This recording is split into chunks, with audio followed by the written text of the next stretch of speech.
Hey everyone, welcome back to my channel Budding Physios. Today, day 15 of Fun Muscle Day. ఈ రోజు corrugator superciliary muscle కోసం నేర్చుకుందాం. So corrugator superciliary muscle is also called as frowning muscle. ఎందుకంటే frowning అనేది దీని primary action and arises from the superciliary arches. మన face లో superciliary arches అనేవి ఉంటాయి. ఇక్కడ superciliary arches అనేవి ఉంటాయి. అక్కడ నుంచి ఈ corrugator superciliary muscle అనేది arise అవుతుంది and it is inserted into the middle part of the eyebrow.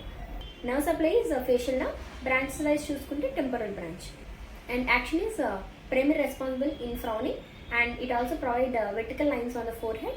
Anger and deep concentration లో ఉన్నప్పుడు ఎక్స్ప్రెషన్ ఉంటుంది కదా, దాన్ని ప్రొడ్యూస్ చేసేది ఈ corrugator superciliary. Thank you for watching and follow for more.